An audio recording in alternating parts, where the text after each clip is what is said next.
sheesh, yeah, yeah, yeah. Nigga, no, they get the memo. They get the what? Say the right, they know the memo. Di waktu tahun 2018 aku nabung di celengan plastik kayak gini. Aku nabung dari bulan Agustus. Setiap nabung aku selalu masukin uang ratusan ribu. Dan selalu hilang. Hilangnya tuh selalu berkala dan selalu 50.000 atau 100.000. Hai lor, kembali lagi bersama saya Komedi di channel terkasih malah Grebet Enjoy. Oke, di sini saya bakal bahas sesuatu yang memang harus dibahas di sini. Oke, jadi langsung saya kita bahas. Ayo gaskan. Oke, siapa yang mau aku bahas? Di sini aku mau bahas beberapa pembahasan. Untuk pembahasan pertama, guys, di sini aku mau bahas soal apa yang telah aku bahas kemarin. Nah, siapa yang bakal aku bahas ini? Dia itu adalah orang yang dibalik akun My ASEAN. Kemarin aku bahas soal video dimana ada yang memarodikan lagu Indonesia Raya dengan hal yang tidak baik. Banyak yang menduga bahwasanya orang di balik akun tersebut itu adalah orang luar karena didukung dengan lokasi yang dia cantumkan di video tersebut dan logo bendera negara tetangga di foto profil YouTube-nya.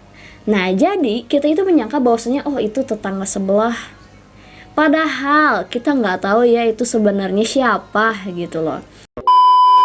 Oke guys, sebelum kita lanjut videonya, di sini aku mau ngenalin dulu nih ada aplikasi yang keren banget namanya Get Contact. Mari kita buka aplikasinya. Di sini aku mau ngeliat kira-kira nama aku teh di-save apa sih sama orang-orang terdekat aku gitu. Penasaran aku mah ya. Oke, kita lihat di sini nama aku. Oh, ini banyak banget ya. Ada Uung Komedi pakai I, Uung Komedi lagi, Aprilia WP. Aprilia WP siapa ini yang nyimpen Aprilia WP?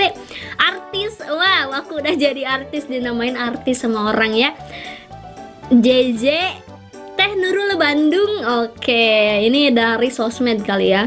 Uung Komedi YouTube ini dari sosmed juga. Nurul Genus ini dari sekolahan. Nurul, Suung, Uung, Ju, YT.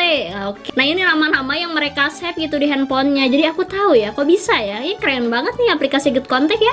Nah, di sini juga guys, yang kerennya lagi, di sini bisa kita itu kalau misalkan ada orang-orang yang ngehubungin kita gitu dan kita nggak tahu, nggak kenal, kita itu bisa melakukan proteksi spam. Jadi di sini nomor kita bakal terlindungi dengan mengaktifkan perlindungan spam dari Get Contact. Nah, di sini aku udah aktifin perlindungan spamnya, jadi nomor aku aman dari orang-orang yang tidak dikenal. Oke? Nah, di sini otomatis terdetek dan kita bisa langsung blok juga begitu. Oke? Jadi nunggu apa lagi sih guys ya? Ini keren banget ya aplikasi. Buat kalian yang pengen download aplikasinya, linknya ada di deskripsi. Kalian download biar nomor kalian tuh aman pakai Get Contact. Hayu download.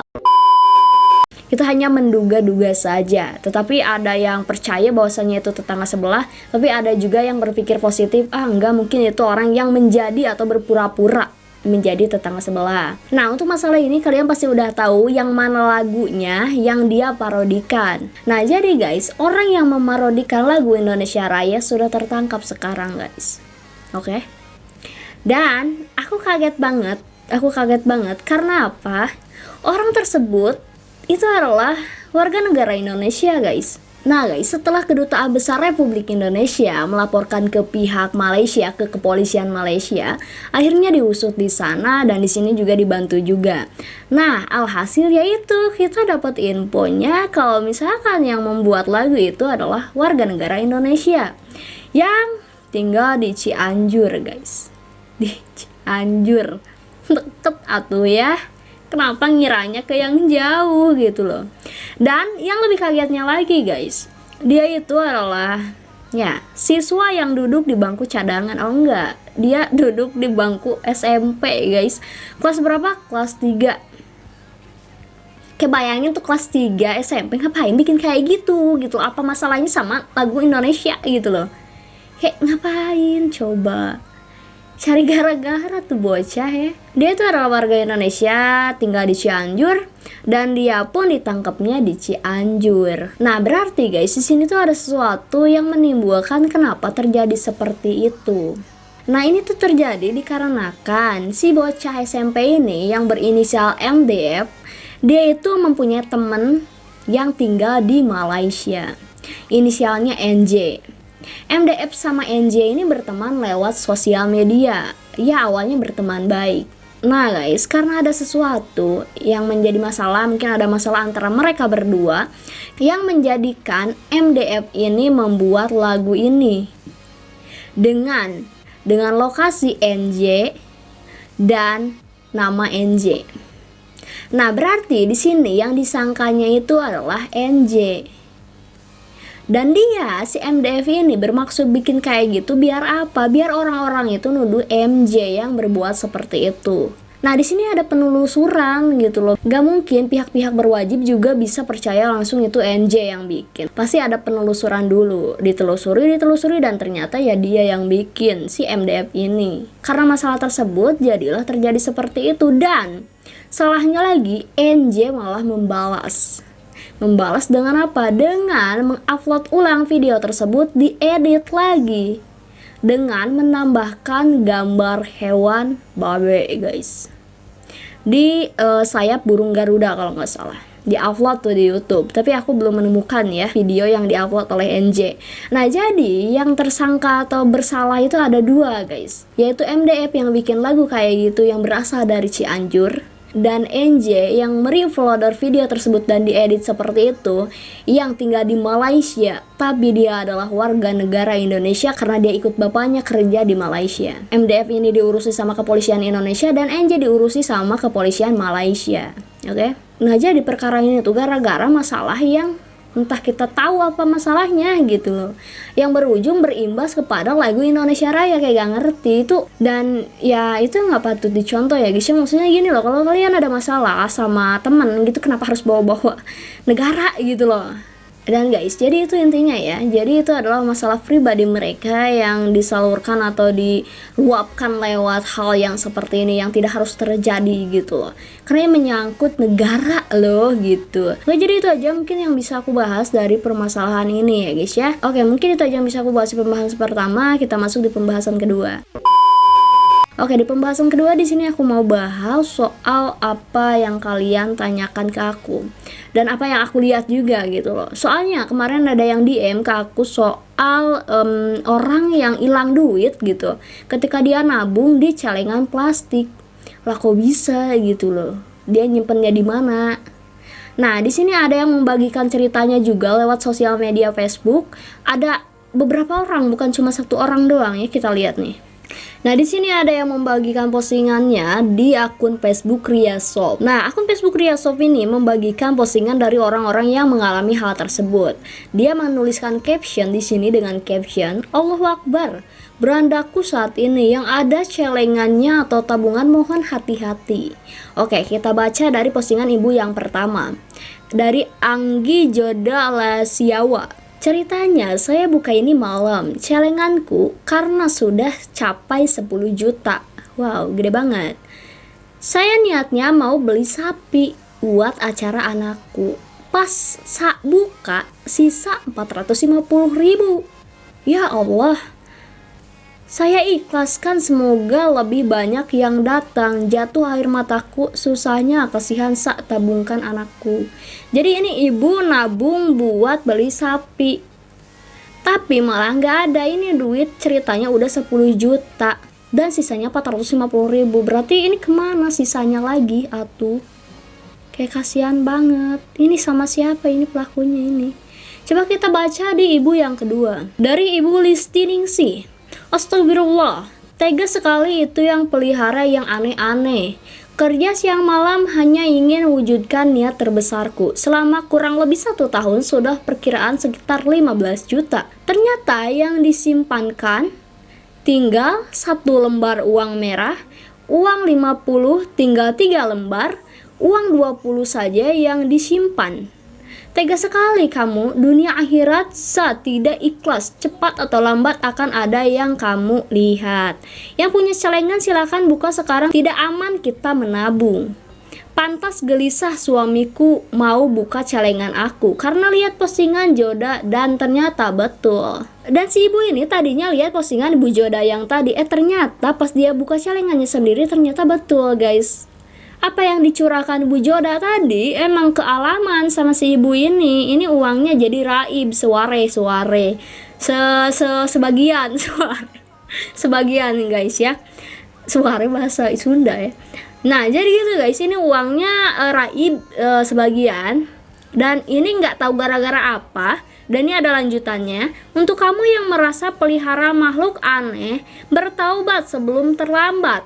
Apa yang ada di dunia ini semua akan kamu simpan dan pertanggungjawabkan di hadapan Allah kelak. Betul sekali si ibu ini yang ngomongnya ya, betul. Jadi si ibu ini dan ibu yang tadi dan ada lagi ibu yang satunya lagi, tapi aku nggak baca karena ini mungkin ceritanya sama kayak gitu. Dia nabung di celengan plastik, dan alhasil duitnya raib setengahnya gara-gara entah kenapa. Aku juga nggak tahu ya. Aku nggak pernah mengalami hal itu karena aku nggak pernah nabung gitu. Bukan nggak pernah nabung, aku nabungnya di bank gitu ya, jadi lebih aman. Dan postingan ibu ini mungkin hanya praduga doang dengan hal-hal yang seperti itu. Yo ya. Dan kita nggak tahu ya itu juga kenapa bisa hilang kayak gitu. Tapi guys, di sini juga ada yang membagikan cerita bahwasanya dia pernah hilang uangnya, dan hilang-hilangnya kenapa itu ada ceritanya di sini. Kita buka ya. Ada TikToknya nih, dia berbagi cerita di TikTok. Nah, ini videonya guys ya. Dia memposting video dengan caption, "Nabung di celengan ludes hilang semua. Apa ini kerjaannya tuyul dan bayul?" Tuyul dan bayul. Dia membuat caption juga, "Ada yang pernah ngalamin gak nabung di celengan plastik atau celengan ayam terus tiba-tiba uangnya entah kemana?" Oke, dia putar dulu ya videonya ya. Di waktu tahun 2018 aku nabung di celengan plastik kayak gini. Aku nabung dari bulan Agustus sampai bulan November. Setiap nabung aku selalu masukin uang ratusan ribu. Yang paling kecil 50.000 itu pun jarang. Karena jumlah di celengan selalu aku hitung, jadi aku ingat banget celengan aku tuh udah nyampe 2 juta. Celengannya nggak pernah aku korekin karena bentuk celengannya tuh kayak alarm dan susah banget buat dikorekin. Aku juga taruh celengan ini di tempat rahasia yang cuma aku doang yang tahu tempatnya. Sebelumnya aku suka naruh uang di selipan buku dan selalu hilang. Hilangnya tuh selalu berkala dan selalu 50.000 atau 100.000. Akhirnya bulan November aku buka celengannya. Dan aku kaget banget, dari 2 juta yang aku kumpulin, sisanya tinggal 450.000. Dan semua pecahannya 50 ribuan. Yang 100 ribuannya gak ada semua. Padahal di hari sebelumnya, sebelum aku buka celengan, aku masukin uang 700.000 yang semuanya 100 ribuan dan itu gak ada. Celengannya masih utuh, gak ada bekas korekan, gak ada kerusakan apapun, pokoknya masih utuh banget. Lanjut part 2. Oke, jadi ini part pertama dari cerita dia yang uangnya hilang mungkin karena atau diduga gara-gara tuyul gitu ya. Nah, jadi ceritanya si kakak ini tuh nabung duit 100 atau 50 ribuan, tapi jarang kalau 50 ribu, dia lebih sering 100 ribu. Nah, dia sering nabung dan perkiraan yang dia dapat itu adalah 2 juta. Tapi alhasil pas dibuka itu uang bukan 2 juta, tapi 450 ribu segitu. Dan kayak kemana ini uang gitu, aneh banget kan. Padahal si kakak ini nyimpennya di tempat tersembunyi yang hanya dia yang tahu gitu, nggak ada saudara-saudara atau keluarganya yang tahu. Tetapi pas dibuka kayak aneh banget nih, kok bisa gitu hilang. Dan ya, kita lihat di part kedua. Lanjut part 2. Tadinya sebelum aku kehilangan uang-uang yang di celengan itu, aku emang sering banget naruh uang di selipan buku. Oke, siap. Nah, ini tuh udah sering banget hilang. Hilangnya tuh nih yang di selipan buku ini selalu kayak 100 ribu atau 50 ribu, tapi setiap minggu selalu hilang. Nah, karena udah keseringan hilang nih duit di dalam selipan buku, terus terakhir kali tuh aku kehilangan uang 50 ribu, jadi aku berinisiatif untuk buka celengan aku. Pas aku kehilangan uang di celengan, tetangga-tetangga tuh banyak yang lapor ke keamanan komplek kalau mereka tuh kehilangan uang secara tiba-tiba, nggak tahu, nggak ada maling, nggak ada apa, pokoknya hilang uangnya. Nah, abis itu aku tanya nih ke teman aku yang kakeknya tuh kiai, tapi suka kayak nanganin kasus-kasus kayak gitu. Tanya, emang dicuri sama tuyul. Tadinya aku bingung, kayak ini tuh dicurinya sama babi ngepet atau sama tuyul. Tapi katanya kalau babi ngepet itu dia nyurinya kayak sekaligus banyak dan gak disisain. Sementara kalau tuyul itu katanya ngambilnya selembar-selembar, terus dia tuh cuman ngerti satu pecahan aja. Misalnya dia disuruhnya ngambil 100 ribu, maka dia bakal ngambil 100 ribu, gak akan ngambil pecahan uang yang lain gitu. Sorry aja Yul, bukannya seujon, tapi kan kita seluruh Indonesia tahu pekerjaan ente itu apa. Tidak lain tidak bukan mencuri uang. Ya abisnya kayak uangnya tuh udah dilipat-lipat tebel, terus kayak nominalnya tuh yang dilipatnya tuh banyak, nggak mungkin banget kalau dikorek-korek. Terus nggak ada kayak bekas-bekas korek-korekannya gitu, nggak ada bekas pinset lah segala macam. Itu kan yang di video itu kan contoh doang, contoh celengannya. Oke, nah itu cerita dari Mbak tadi ya. Dia itu pernah kehilangan uang di celengan plastik dan pelakunya adalah Yul. Kenapa dia bisa tahu itu pelakunya adalah Yul? Karena kata Pak Kiai. Begitu. Nah, menurut kalian tuyul ada atau enggak sih? Aku pribadi percaya nggak percaya dengan adanya tuyul. Karena amit-amit jabang bayi, aku nggak pernah lihat gitu itu tuyul ada atau enggak gitu. Aku nggak pernah nampak nyata seorang tuyul gitu. Amit-amit jangan sampai, maaf Yul, maaf canda tuyul, oke gitu ya. Tapi guys, setelah aku search di Google gitu, ternyata memang tuyul itu ada gitu. Mitosnya sejak tahun 1980. Sebelum aku lahir, sebelum mama aku lahir gitu, ada 1980 mitosnya. Sampai sekarang nih mitos masih ada di zaman modern ini. Nah, gimana sih wujud tuyul gitu? Menurut info yang aku dapat, wujud tuyul itu seperti anak bocah guys, yang pakai pampers. Kalau di TV-TV pakai pampers gitu kan ya, pakai bedak yang putih banget gitu, entahlah ya itu bener kayak gitu wujudnya atau gimana. Terus kepalanya botak, terus ya begitulah, kayak anak kecil lah pokoknya. Nah, tuyul itu dipercayai oleh orang-orang dan dipelihara untuk mencari uang gitu loh. Nah guys, ngomong-ngomong masalah tuyul dan tuyul gitu, tuyul itu ya katanya kan bisa ngasihin uang. Tetapi kenapa oleh orang-orang yang dijual gitu, aku nggak ngerti ya kan ya. Kalau misalkan nih tuyul menghasilkan uang, kenapa nggak dipelihara sendiri aja gitu loh? Pelihara sendiri, ya udah dia suruh nyari uang gitu loh. Kenapa dijual lagi ke orang? Dan yang lucunya lagi, ini tuyul udah beredar di Tokped ya. Ada jual beli tuyul di Tokped. Coba kita lihat ya, tuyul asli. Ini ada tuyul asli ya. Nih, keris tua Kiai Naga. Waduh mahal, 7 juta keris tua Kiai Naga ya. Aku gak ngerti sama yang kayak gini. Ini ada barang antik anak tuyul asli besi aji, 20.000, kok murah. Oh ini barang antik ya. Ini barang antiknya bukan tuyulnya. Di sini juga ada musika asli tuyul keramat, 500.000. Ini aku gak ngerti sama yang kayak gini. Tapi ini kenapa dijual di online gitu loh. Oke, jadi gitu aja guys yang bisa aku bahas dari permasalahan ini. Jadi itu cerita daripada orang-orang. Pokoknya kalian sekarang buka deh celengan kalian, masih ada uangnya atau enggak. Kalau ada yang enggak ada uangnya, kalian komen di kolom komentar, kak uang aku enggak ada kak, bener ternyata cerita orang-orang itu. Komen, pengen tahu gitu bener atau enggaknya, karena itu cuma cerita dari orang-orang. Aku pengen lihat atau pengen tahu dari cerita kalian yang menyaksikan ini. Begitu. Oke, jadi gitu aja yang bisa aku bahas. Terima kasih udah nonton. Makasih juga buat kalian yang udah ngasih info. Kalau ada yang mau ngasih info, komen di kolom komentar atau kalian DM di Instagram @umkomedi28. Oke, hayu guys kan. Oke, jadi gitu aja guys. Terima kasih udah nonton. Stay fokus, salam, good enjoy.